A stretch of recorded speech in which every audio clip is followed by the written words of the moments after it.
Meus irmãos, hoje nós vamos retomar a nossa série de pregações em 2 Pedro. E eu confesso que eu estou com um desafio tremendo aqui, e por isso eu queria adiantar aqui e pedir perdão de qualquer falha. Mas é o texto que nós vamos meditar hoje é riquíssimo, Então, por conta do culto ser o culto da ceia, o nosso tempo de pregação costuma ser mais curto, o que eu não sei se vai ser possível hoje. Então, eu gostaria de pedir aí a paciência dos irmãos, caso a gente avance alguns minutinhos do que estamos acostumados, tá bom? Mas eu queria então convidar você para abrir a sua Bíblia, lá em 2 Pedro, capítulo 3, do verso 1 ao verso 13. Você vai lembrar que nós estamos numa série de pregações, e hoje o tema central é Jesus está voltando. E agora? E agora? O que significa para nós? O que significa para quando Pedro escreveu? Qual a aplicação disso para as nossas vidas? Então, 2 Pedro, capítulo 3, do verso 1 ao verso 13, eu vou ler também, está aí projetado, diz assim a palavra do Senhor. Amados, esta é agora a segunda carta que lhes escrevo. Em ambas quero despertar com estas lembranças a sua mente sincera, para que vocês se lembrem das palavras proferidas no passado pelos nossos santos profetas e do mandamento do nosso Senhor e Salvador que os apóstolos de vocês lhes ensinaram. Antes de tudo, saibam que, nos últimos dias, surgirão escarnecedores zombando e seguindo as suas próprias paixões. Eles dirão: o que houve com a promessa de sua vinda? Desde que os antepassados morreram, tudo continua como desde o princípio da criação. Mas eles deliberadamente se esquecem de que há muito tempo, pela palavra de Deus, existiam céus e terra, esta formada da água e pela água o mundo daquele tempo foi submerso e destruído. Pela mesma palavra, os céus e a terra que agora existem, estão reservados para o fogo, guardados para o dia do juízo, para a destruição dos ímpios. Não se esqueçam disso, amados. Para o Senhor, um dia é como 1000 anos, e 1000 anos como um dia. O Senhor não demora em cumprir a sua promessa, como julgam alguns, pelo contrário. Ele é paciente com vocês, não querendo que ninguém pereça, mas que todos cheguem ao arrependimento. O dia do Senhor, porém, virá como ladrão. Os céus desaparecerão como um grande estrondo, e os elementos serão desfeitos pelo calor, e a terra e tudo que nela há será desnudada. Visto que tudo será assim desfeito, que tipo de pessoa é necessário que vocês sejam? Vivam de maneira santa e piedosa, esperando o dia de Deus e apressando a sua vinda. Naquele dia os céus serão desfeitos pelo fogo e os elementos se derreterão pelo calor. Todavia, de acordo com a sua promessa, esperamos novos céus e nova terra, onde habita a justiça. Vamos orar mais uma vez? Pai, nós colocamos os nossos corações diante do Senhor com temor e tremor, ó Pai. Pedimos ao Senhor a ministração da graça do Senhor, o poder do Espírito Santo do Senhor nessa hora, Pai, para que a exposição da Tua palavra venha de encontro com os nossos corações, ó Pai. Que seja o Senhor agindo em nós, ó Pai, e por nós. Eu clamo a Ti, ó Deus, que pela Tua misericórdia o Senhor me use como Teu instrumento neste momento, ó Pai. É a oração que fazemos a Ti em nome de Jesus. Amém. Amém e amém. Meus irmãos, nós estamos numa série então em 2 Pedro, e o que nós estamos fazendo é expondo toda a carta, uma carta de 3 capítulos. Nós já falamos do primeiro capítulo, onde Pedro começa falando que é necessário que a gente desenvolva a nossa fé, aprendendo mais do Evangelho e imitando mais os passos de Cristo. Ele diz que esse desenvolvimento é baseado na palavra de Deus, porque a palavra de Deus é quem guia os nossos corações para esse crescimento espiritual. No capítulo 2, ele vai falar sobre os falsos profetas, e é por isso que no capítulo 1, ele faz essa advertência: vocês precisam ter uma fé que se desenvolva, e uma fé que se desenvolva firmada na palavra de Deus, tendo como fundamento a palavra de Deus, porque entre vocês há muitos falsos profetas, entre vocês há pessoas que fazem conforme o seu desejo, há pessoas que fazem para roubar de vocês, eles são movidos pela cobiça, eles são são movidos pelo pecado, e aí nós vimos detalhadamente, conforme Pedro nos apresenta, quais são as características desses falsos profetas e quais são as motivações dos corações desses falsos profetas. E agora no capítulo 3, Pedro vai falar sobre a volta de Cristo, mas nós não podemos perder da nossa mente aquilo que já foi dito antes, ou seja, precisamos de uma fé que se desenvolva na palavra de Deus, e precisamos estar atentos aos falsos profetas que existem em nossos meios. A partir daí então, Pedro vai abordar, ainda falando sobre os falsos profetas, mas tratando agora dessa perspectiva da volta de Cristo. E a pergunta que nós queremos responder nessa noite é o seguinte: Jesus está voltando, o que isso tem a ver comigo? Como isso move o meu coração? O que isso faz com que eu perceba? Como que isso faz com que eu perceba o mundo, a realidade, ou tudo que há? E aí Pedro vai responder essas perguntas para nós, e é o que nós vamos tentar fazer aqui nessa hora. Em primeiro lugar, Pedro diz para nós o seguinte: se desperte ou desperte, acorde e lembre-se ou relembre. Olha só o que ele diz no verso 1. Amados, esta é agora a segunda carta que lhes escrevo, porque essa é a segunda carta de Pedro, tem a primeira carta, já tem a exposição, nós já fizemos aqui também. Ele diz o seguinte: em ambas quero despertar com estas lembranças a sua mente sincera para que vocês se lembrem. Eu quero fazer com que vocês se despertem e se lembrem. Se lembrem do quê? Do Evangelho. Olha aqui o que diz o verso 2. Das palavras proferidas no passado pelos santos profetas e do mandamento do nosso Senhor e Salvador que os apóstolos de vocês lhes ensinaram. O meu grande objetivo em escrever essas cartas é que o coração de vocês seja movido na direção correta e que vocês nunca se esqueçam do Evangelho. O que Pedro está dizendo aqui, de maneira muito simples para nós, é o seguinte: eu quero que vocês acordem. Parem de ser cristãos sonolentos.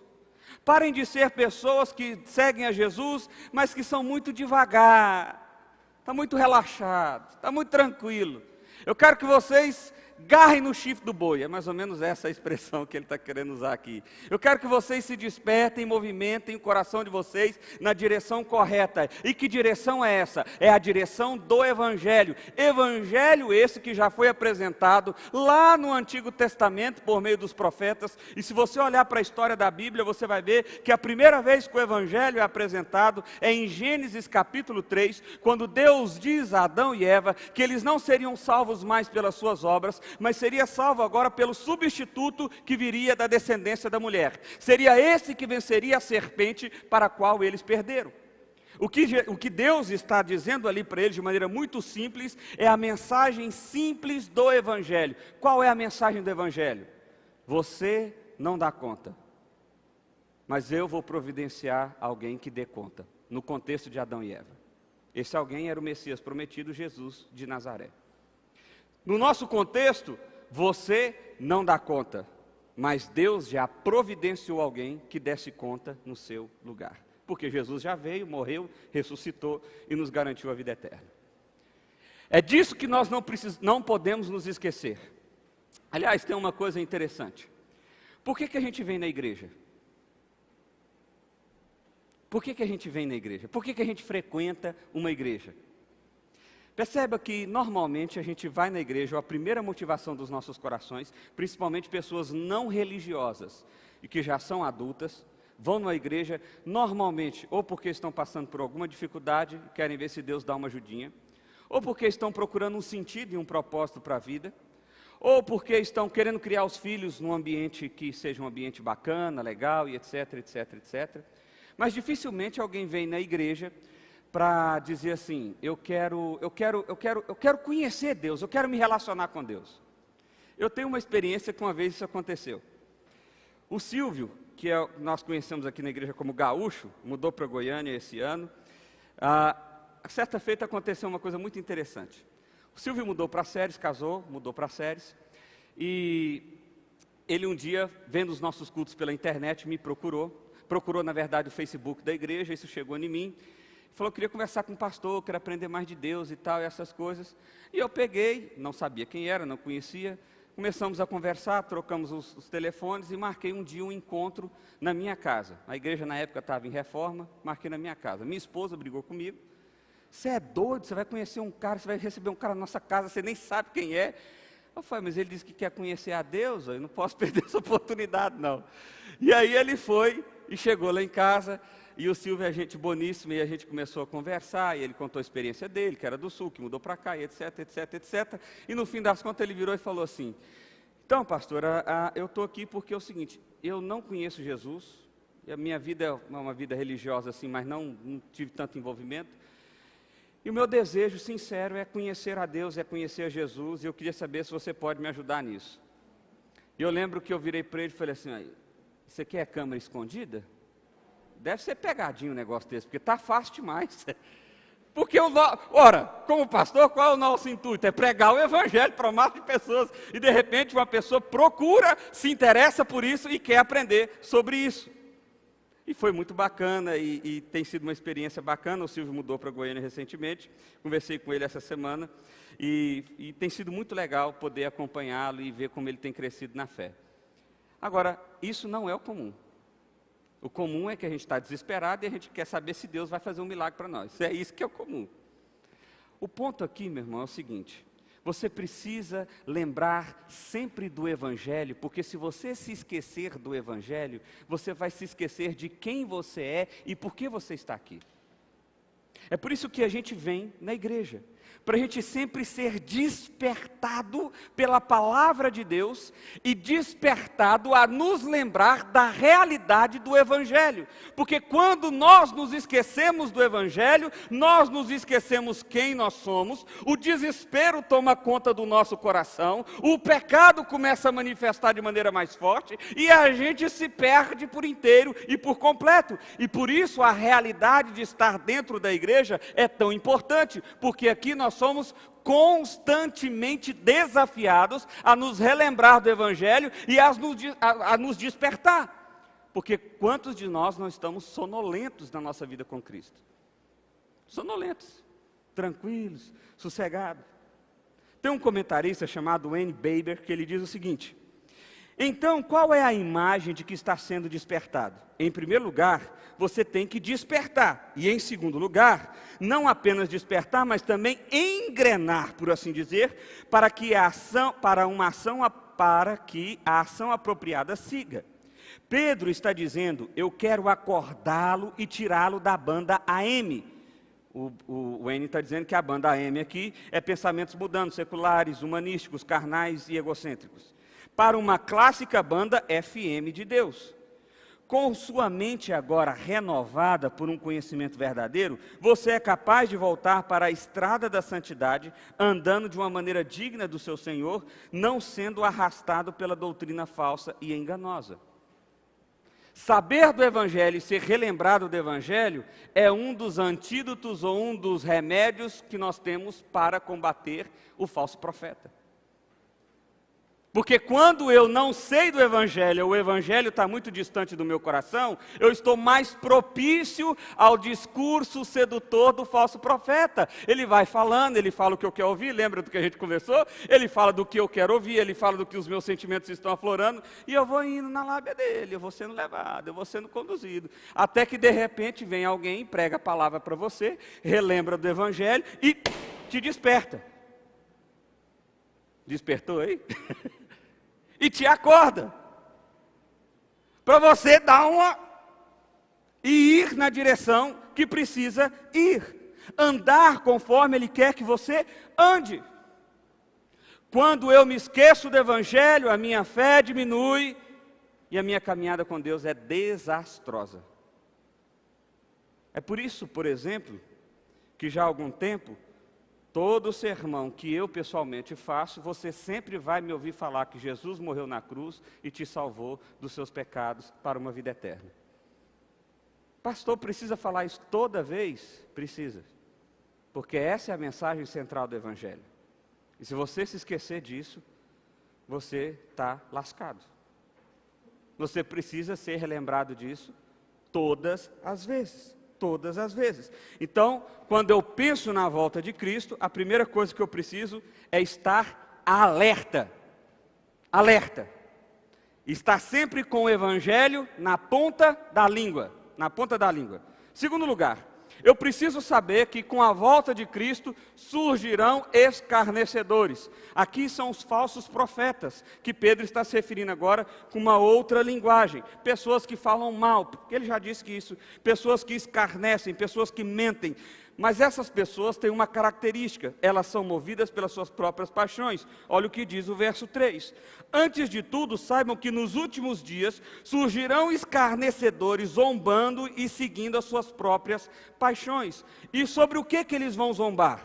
Sobre a volta de Cristo. Porque olha o que diz o verso 4. Eles dirão: o que houve com a promessa de sua vinda? Desde que os antepassados morreram, tudo continua como desde o princípio da criação. Havia uma expectativa já na época de Pedro que Jesus voltasse, ou que a volta de Cristo fosse naqueles dias. Quando a gente lê o texto de Paulo às Tessalônicas, você vai ver que Paulo fala de uma possibilidade de volta imediata. Mas o que os falsos profetas diziam? Ei, vocês estão caindo nesse papo furado? Vocês estão caindo nessa conversinha mole? Jesus não voltou não, gente. Jesus não voltou não. Olha, vou falar um negócio para vocês. O mundo é mundo desde sempre. Nada mudou. É tudo do mesmo jeito. É tudo a mesma coisa. E aí eles vão nos conduzindo. Vão colocando dúvida em nossos corações. Será que Deus existe mesmo? Rapaz, isso aí tem razão, hein? É porque desde que o mundo é mundo, chove. Desde que o mundo é mundo, tem noite. Desde que o mundo é mundo, tem dia. Desde que o mundo é mundo, tem dia quente, tem dia frio. Realmente é a mesma coisa, hein? Eu acho que não tem Deus nesse negócio aqui, não. E aí a dúvida vai sendo, colocada no nosso coração. Porque Jesus não era para voltar? Aí a gente começa a pensar, rapaz, eu lembro das histórias de um tataravô meu falando da volta de Cristo. Isso já passou tantos anos. Imagina nós agora, se o pessoal lá de Pedro já estava enfrentando essa dificuldade, sendo que Jesus tinha morrido há 30, 40 anos... Imagina nós agora que já passou mais de 2000 anos. Esse discurso seria ainda mais real para nós. Pessoas que não creem em Deus dizer, você fica acreditando num Deus que vai vir de novo para resgatar vocês? Jesus nem era de verdade, e agora você está acreditando que esse mesmo Jesus que nunca existiu vai vir para resgatar vocês? Ah, faça-me o favor, nós estamos em 2020.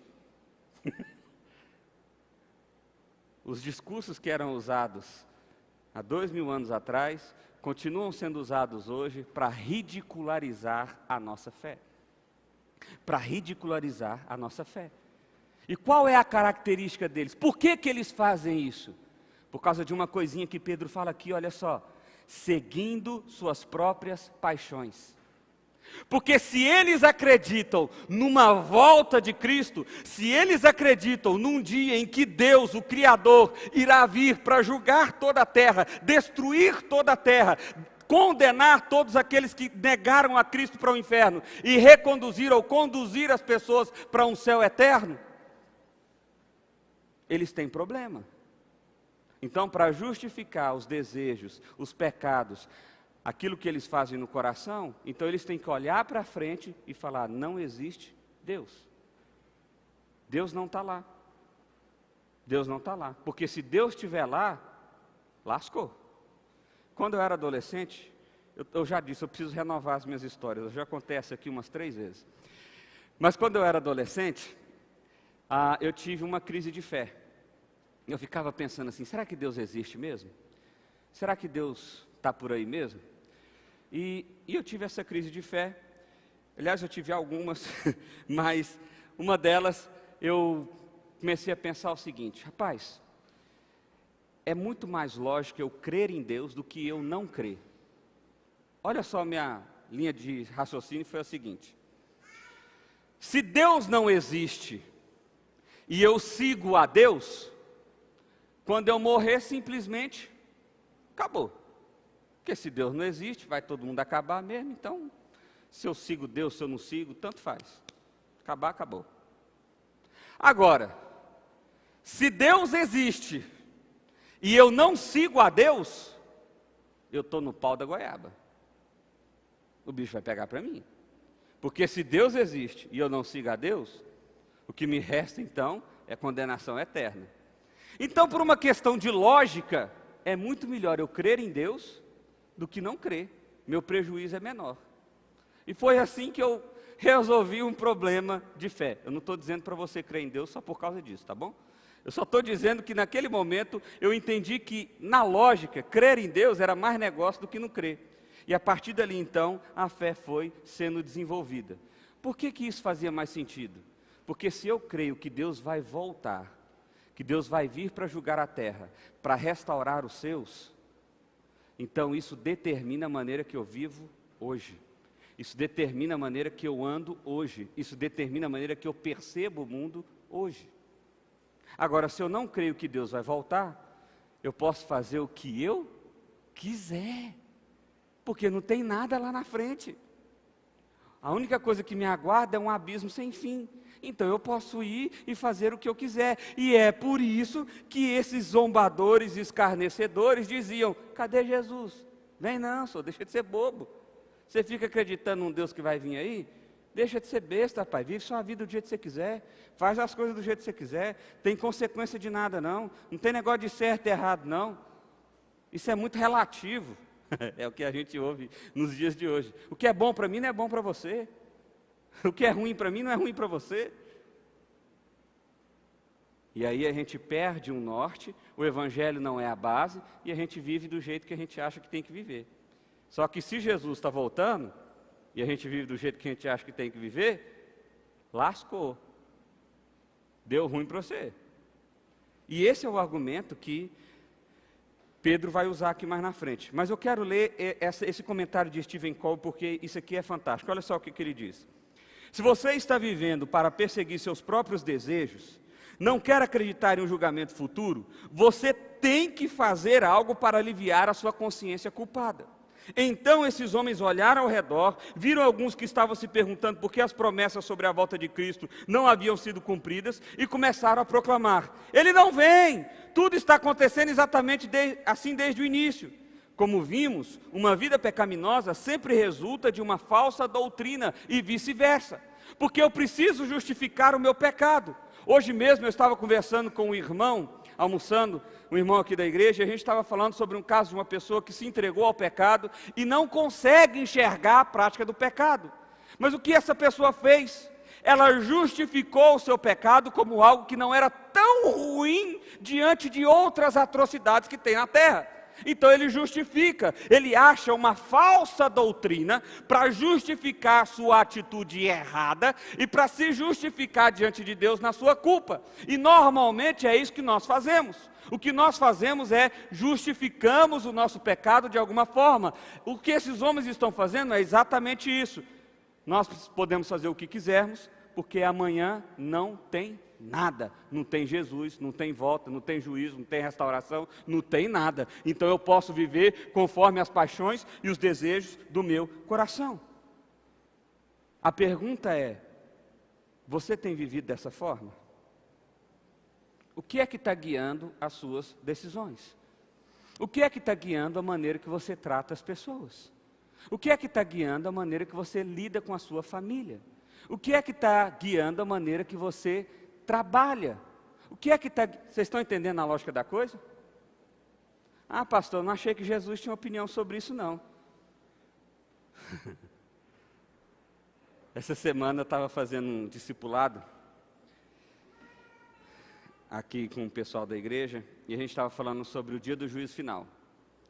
E aí eu disse a eles, como está lá em Apocalipse capítulo 20, que é feito um registro de tudo que a gente faz, e que no dia do juízo final haverá uma apresentação de todas as suas obras. Tudo que você pensou, sonhou, fez, tudo,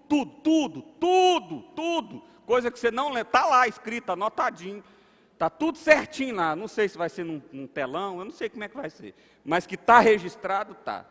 E todas as suas obras serão apresentadas no dia do julgamento. Todas elas. E aí talvez lá, você vendo aquela cena, e se você está ouvindo essa palavra hoje, você vai pensar: rapaz do céu, bem que o pastor disse, hein? Eu tinha que ter pensado nesse trem de que Jesus vai voltar mesmo, porque senão eu tinha vivido diferente. eu tinha pensado diferente, eu tinha reagido diante de algumas circunstâncias de forma diferente. Mas no dia do juízo final, meu amigo, lascou. Não tem para onde correr, não. Terceiro lugar, Pedro agora vai argumentar sobre essa acusação desses escarnecedores. Jesus não está vindo. Jesus não está vindo. Vocês não precisam ter esperança de nada, porque Jesus não está vindo. E aí ele vai argumentar sobre isso agora, e a partir do verso 5, ele diz assim: mas eles deliberadamente se esquecem de que há muito tempo, pela palavra de Deus, existiam céus e terra, esta formada da água e pela água. E pela água o mundo daquele tempo foi submerso e destruído. Pela mesma palavra, os céus e a terra que agora existem serão reservados para o fogo, guardados para o dia do juízo e para a destruição dos ímpios. Eles estão falando que Jesus não vai voltar, mas deixa eu dizer uma coisa para vocês. A mesma palavra que disse, que falou que Jesus vai voltar, e que Ele vai julgar os ímpios, e que Ele vai julgar os malfeitores, e que Ele vai julgar as atitudes de pecado, é a mesma palavra que já fez duas coisas que ninguém pode negar, ele diz. Ele criou todas elas. O que o arco-íris significa? Que Deus não vai mais destruir a terra com água. Significa que Deus fez uma promessa com Noé. Não vai mais destruir a terra com água.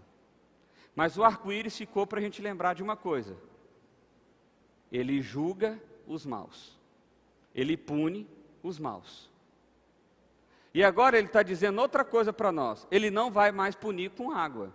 Ele vai punir agora com o quê? Com fogo. Com fogo, com destruição. O fato é que ele disse que iria punir e puniu. E agora ele está dizendo que vai punir. Você acha que ele vai punir, sim ou não? E você ainda está brincando de ser crente?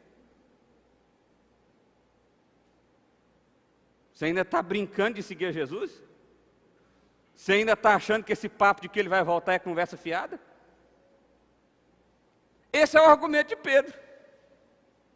A mesma palavra que criou tudo, a mesma palavra que destruiu tudo pela água, é a mesma palavra que está dizendo, eu vou destruir de novo. Então já está provado, Pedro está dizendo, eles estão argumentando sobre algo que Deus já fez. Deus não volta em sua palavra. Ele vai destruir, meu irmão. E aí Pedro dá um cutucãozinho aqui que eu acho o máximo, porque no fim do verso 7 ele diz assim, guardados para o dia do juízo e para a destruição dos ímpios. Guardado aqui é uma expressão no grego que significa tesouro. É quando você guarda um tesouro, é quando você guarda alguma coisa para você buscar depois. E é isso que Deus está fazendo. Deus está falando assim, ó, a destruição está aqui. Está guardadinha aqui, está tudo pronto, está tudo certo, está tudo reservadinho aqui, como alguém que guarda um tesouro precioso. A minha vontade de destruir a terra e de aplicar juízo sobre toda ela, está guardadinha aqui, prontinha, e está tudo preparado para o dia que os ímpios experimentarão a ira do Senhor. Está tudo certo. Então Pedro está dizendo, não ouça esses escarnecedores. Não perca de vista a volta de Cristo. Porque quando você perde isso de vista, você perde o rumo, a direção. E lembra por que ele começou a escrever nessa carta? Ou por que ele escreveu as duas cartas? Para nos despertar e nos lembrar do Evangelho e de toda a realidade que envolve o Evangelho. Em quarto lugar, ele continua argumentando acerca da acusação dos escarnecedores. Jesus vem não, esse papo de que Jesus vem é bobagem. É tudo igual desde que o mundo é mundo. Ele já mostrou que a palavra foi quem criou, a palavra foi quem destruiu pela água, e a palavra que diz que vai destruir depois. Ou seja, Deus já fez o que ele disse que ia fazer, e certamente ele vai fazer o que ele disse que iria fazer. Falei igual a Dilma agora, né? Mas beleza. Então vamos lá, verso 8. Não se esqueçam disso, amados. ele faz uma advertência aqui primeira. É uma ordem dele aqui. O verbo aqui é no imperativo. Ele diz assim: não é para vocês esconderem. A palavra esquecer aqui tem uma conotação de esconder. Não é para vocês se esconder, pegar essa informação e esconder ela. Não é para vocês pegar essa informação e esconder ela. Pelo contrário, é mais para vocês deixarem à vista, para vocês deixarem à clara. Jesus está voltando. Não se esqueçam disso, amados. Para o Senhor, um dia é como 1000 anos e 1000 anos é como um dia. Então esse papo de que Jesus está demorando, primeiro argumento, está demorando para mim e para você, porque para Deus... Primeiro que Ele não está preso no tempo como eu e você estamos. Deus é eterno. Esse é um dos atributos que faz Deus ser Deus. Eu e você estamos no tempo. Eu não tenho como voltar para ontem, nem tenho como adiantar para amanhã. Porque eu estou preso no tempo. Mas Deus não. Ele é eterno. Ele está acima do tempo. Foi Ele quem criou o tempo. Ele está acima do tempo. Então esse negócio de que Deus está demorando, é na sua perspectiva. Porque da perspectiva dele, 1000 anos é como se fosse um dia é como se fosse 1000 anos. Ele não está computando, a palavra grega para tempo, no sentido de temporal, é cronos, no sentido de relógio. É como se Pedro estivesse dizendo, ele não está preso no cronos, ele está para além dele. Então você não pode acusar que alguém está atrasado se alguém não está preso no tempo. Concorda comigo? Nós temos um encontro amanhã, 9 horas. Você marcou com Deus. 9 horas serve para você, para Deus não serve, não tem relógio. Ele não está preso nesse tempo. Entendeu? Segundo argumento de Pedro. O Senhor não demora em cumprir a sua promessa, como julgam alguns. Pelo contrário, Ele é paciente com vocês, não querendo que ninguém pereça, mas que todos cheguem ao arrependimento. Por que Deus aparentemente demora? Para dar um tempo para infelizes como eu e você arrependermos dos nossos pecados e falar: Jesus, tem misericórdia de mim. Porque se Ele voltar agora, pode ser que você não tenha tempo de se arrepender. Então Deus está dando uma prorrogação no jogo, se fosse para a gente usar essa linguagem, para dar tempo de você criar vergonha na cara, perceber como você é pecador, perceber como você precisa da mão poderosa do Senhor, perceber como você precisa do Evangelho, se despertar para quem você precisa ser no Evangelho e arrepender dos seus pecados e desfrutar da salvação eterna. Então, a próxima vez que você pensar, poxa, Jesus podia vir logo, hein? Cuidado. Quer dizer, você tem que pensar que Jesus podia vir logo, me perdoe. Próxima vez que você pensar, Jesus está atrasado, hein? Ele não está atrasado. Ele está esperando a juntar os seus. Ele está esperando o povo dele se reunir em arrependimento para dispensar graça sobre eles. Ele está tendo muita paciência de não derramar a ira dele, para que dê tempo de eu e você e outros se arrependerem dos pecados e voltar para Ele. Mas ele ainda usa um terceiro argumento, para mostrar que Jesus não está demorando. Então, o primeiro argumento é que Deus não está preso no tempo. O segundo argumento é que Deus, se há um sentimento de demora, essa demora é em favor meu e seu. Em terceiro, ele diz que esse dia do Senhor, essa volta do Senhor, não está atrasada, porque ninguém sabe quando será. Então, não tem como estar atrasado. Como é que vai estar atrasado? Eu não sei quando que é. Não tem como eu dizer que está. É esse o argumento. Olha o que ele diz no verso 10. O dia do Senhor, porém, virá como ladrão. Os céus desaparecerão como um grande estrondo, os elementos serão desfeitos pelo calor, e a terra e tudo que há nela será desnudada, destruída. Então Deus vai vir, Ele vai vir no tempo dele, que Ele mesmo determinou, que ninguém mais sabe e que vai ser inesperado para mim e para você.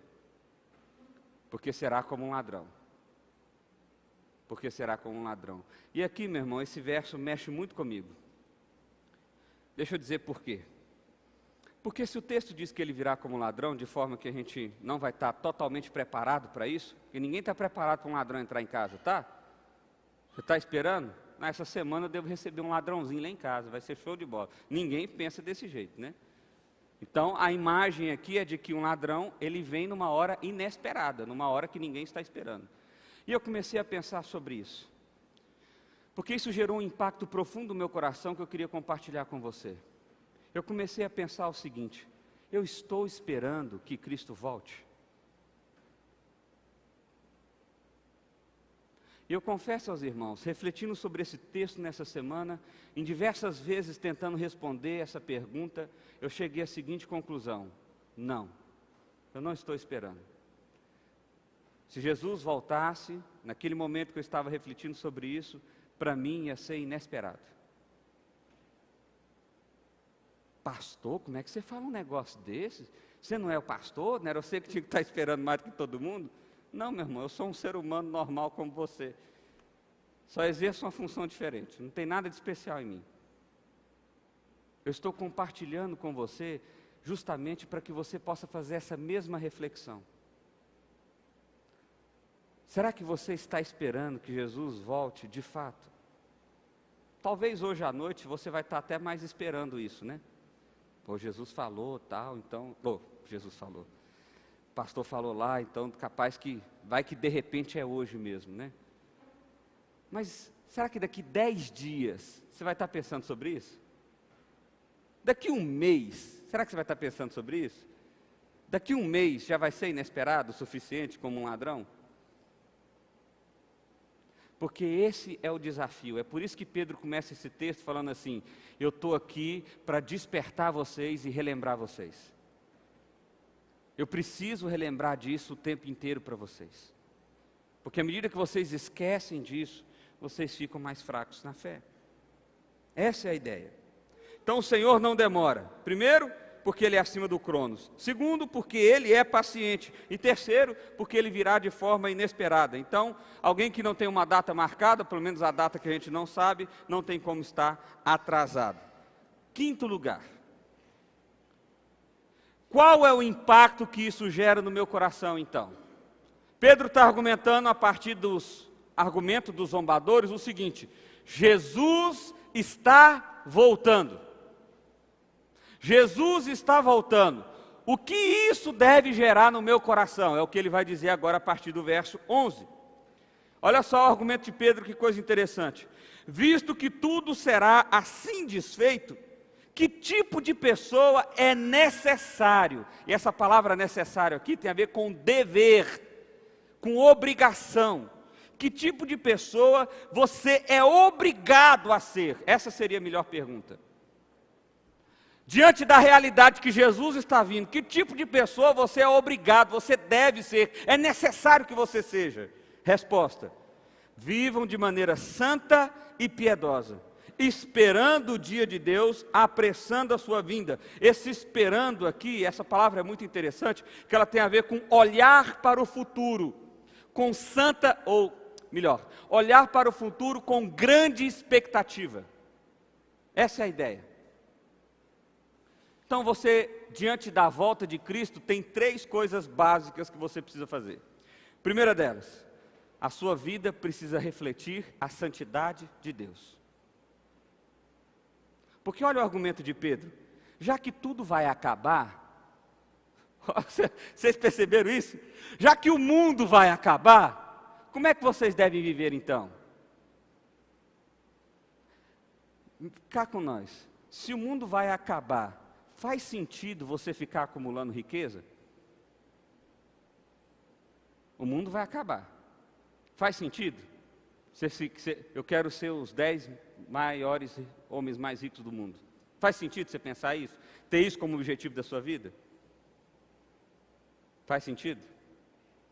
Faz sentido você querer ser, deixa eu tocar na ferida aqui. Faz sentido você querer ser o melhor empresário que já existiu na face da terra?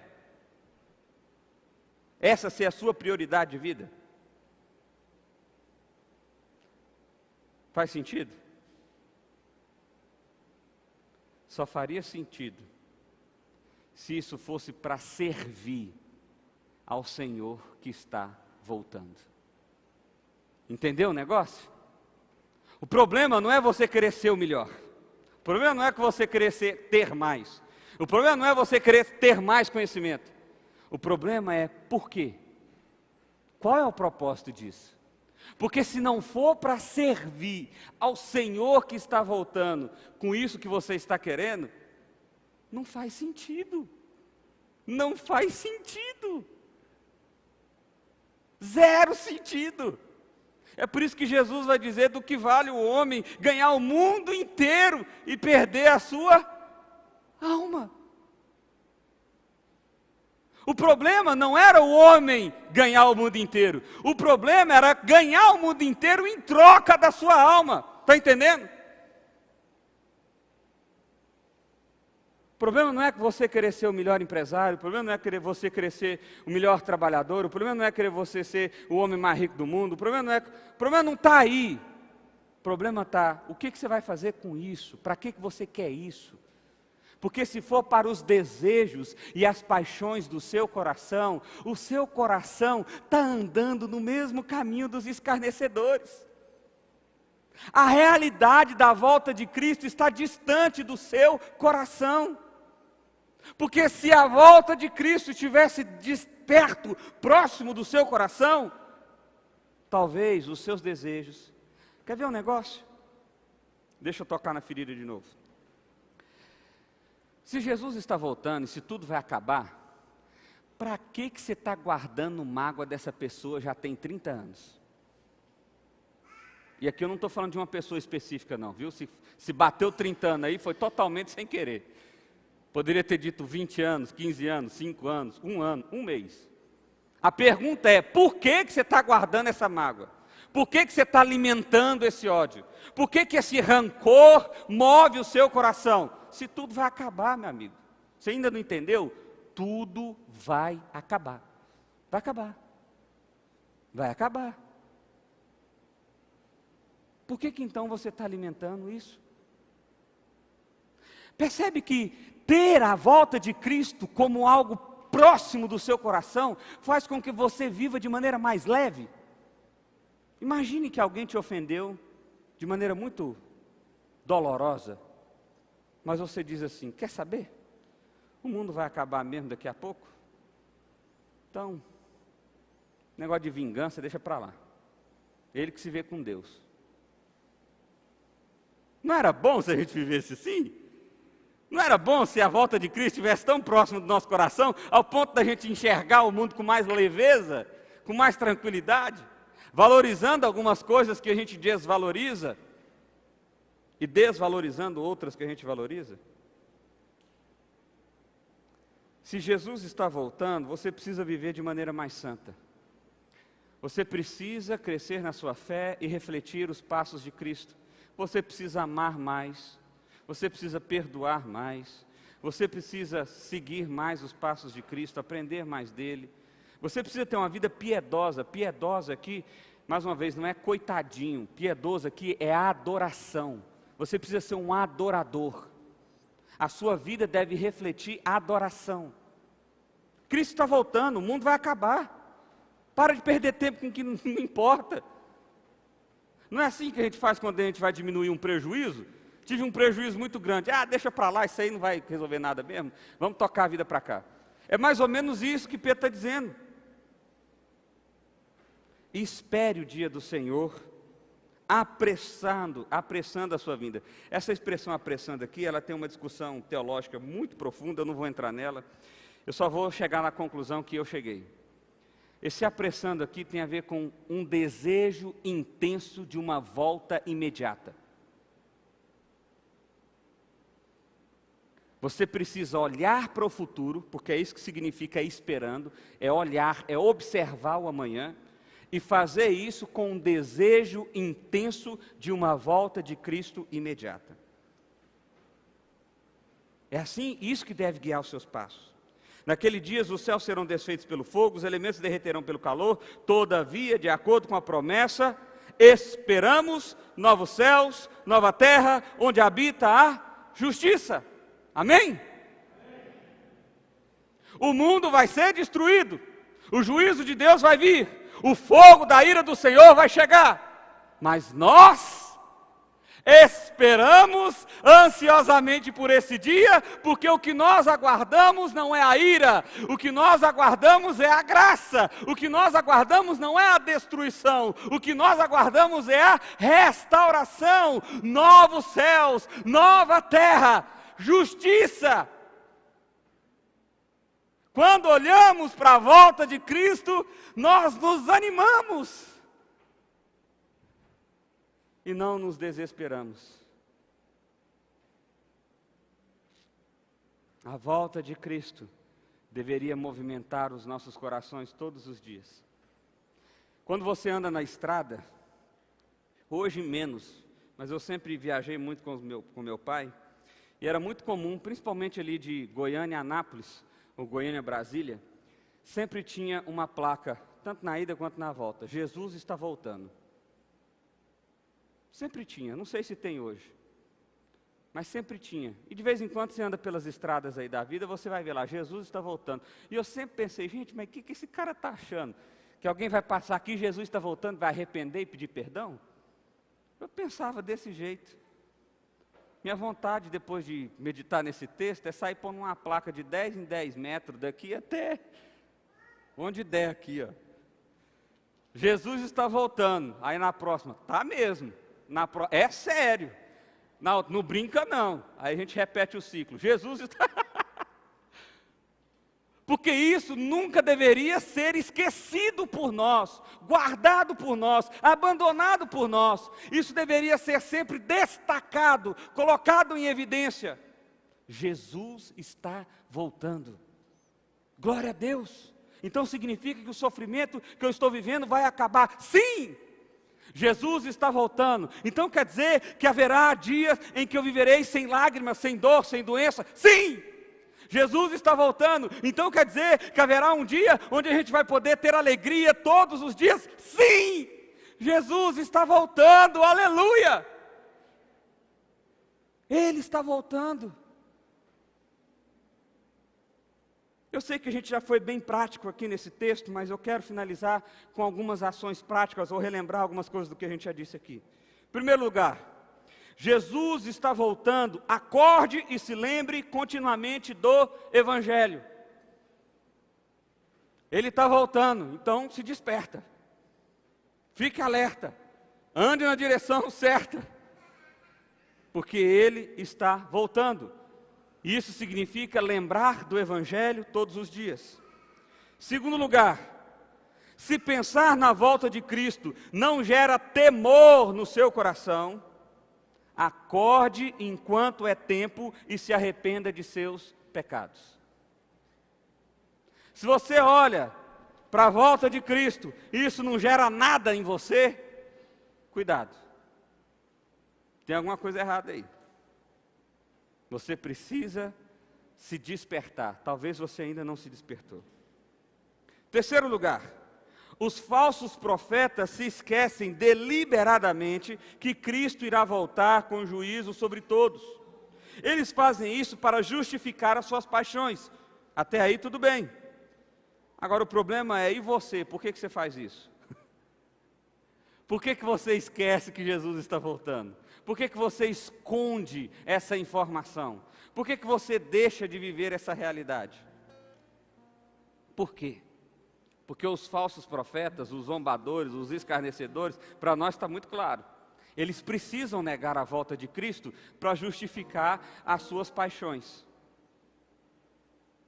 E você, por que você precisa negar a volta de Cristo? É hora de se despertar. É hora de acordar. Quarto lugar, Cristo ainda não veio para que você tenha tempo de se arrepender e se reconciliar com Ele. Mas não se engane, Ele virá como um ladrão. Ele não veio por amor e por misericórdia. Ele não veio ainda para dar tempo para você se aprumar, se despertar no Evangelho. Mas não se engane, Ele está chegando. Eu sempre que vou pregar essas palavras, eu sempre fico pensando naquela história do acampamento, e eu penso, eu devia ter combinado com alguém entrando ali, ó. Que essa era a hora boa de fazer isso, né? Não se engane, ele vai vir como um ladrão, de repente vem 3 caras gritando, nossa, eu queria ver o que ia acontecer aqui. Meu medo era quebrar essas portas de vidro aqui, com gente correndo para todo lado. Para a gente ver onde é que está o nosso coração, de verdade. 5º lugar. Quais os efeitos a volta de Cristo deve produzir em seu coração hoje? Pelo menos 3 efeitos práticos você tem que sair daqui nessa noite. Em primeiro lugar, viva de maneira santa e piedosa. Busque ser parecido com Cristo, busque ser um adorador, busque ser alguém que reflete a glória do Pai. O mundo está acabando, está tudo acabando. Essa deveria ser a sua prioridade de vida. Segundo lugar, olhe para o futuro com ansiedade por esse dia. Jesus está voltando, eu estou ansioso para que isso aconteça logo, eu estou desejoso para que isso aconteça logo. Terceiro lugar, espere com esperança viva por novos céus e nova terra. Sabe, meu irmão, aqui eu quero trazer uma última reflexão. Muitos de nós têm colocado esperança de redenção na realidade do mundo que nós estamos inseridos. Deixa eu explicar isso melhor. As pessoas estão se matando porque acham que se eleger o político A, B ou C, finalmente a coisa vai resolver. As pessoas estão se matando porque acham que se casar com a mulher A, B ou C, ou com o homem A, B ou C, finalmente a sua vida vai ser redimida e ela vai ser feliz. As pessoas estão se matando porque acreditam que se abrir a empresa assim ou assado, agora vai. Se der certo aquela bolsa de estudos, ou se der certo aquele estudo que está sendo programado, agora eu vou ser feliz. Isso não é esperar por Jesus. Isso é substituir Jesus. Mais uma vez, eu não estou dizendo que você não deve casar, ou que você não deve abrir uma empresa, ou nada disso. O que eu estou querendo dizer é o seguinte: se a sua esperança estiver em qualquer uma dessas coisas ou outras, que não seja Jesus, você vai ser frustrado. Eternamente frustrado. E quando eu digo eternamente, é porque isso vai durar a eternidade. Porque quando estiver lá no inferno, vai pensar, poxa vida, eu devia ter seguido aquele tal de Jesus. Agora lascou. Viva uma esperança viva de novos céus e nova terra, de salvação, de redenção, que há em Jesus, nunca fora dele. Uma última frase, para terminar, de verdade, agora vai. Cristo está voltando. Essa certeza enche o nosso coração de vida, de esperança, de alegria e de força para enfrentar os dias em que vivemos. Cristo é a nossa esperança, Cristo é a nossa certeza, Cristo é a nossa salvação. Amém. Feche seus olhos, vamos orar. Pai, obrigado, Deus, porque o Senhor nos desperta nessa noite. O Senhor abre os nossos olhos, o Senhor nos faz enxergar um amanhã com esperança e mais, desejar esse amanhã, desejar o dia que o Senhor virá, desejar o dia que o Senhor irá nos resgatar, onde nós estaremos em novos céus, em nova terra, onde estaremos em comunhão plena contigo, onde não haverá mais choro, onde não haverá mais dor, onde não haverá mais doença, onde não haverá mais mágoa, mas haverá alegria eterna de estarmos contigo. Nós te louvamos, Deus, por o Senhor nos lembrar dessa verdade, para o Senhor nos despertar para essa verdade, ó Pai. Que em nome de Jesus, ó Deus, nós possamos ter essa santa expectativa de que o Senhor está voltando. Que essa verdade tão clara, tão nítida, tão real, impacte o nosso coração. para que sejamos maridos que tratam melhor as nossas esposas, refletindo a santidade do Senhor, para que sejamos empresários que reflitam a santidade do Senhor, para que sejamos trabalhadores que reflitam a santidade do Senhor, porque o nosso coração não é movido pelas nossas paixões, o nosso coração é movido pelo desejo intenso de te encontrar.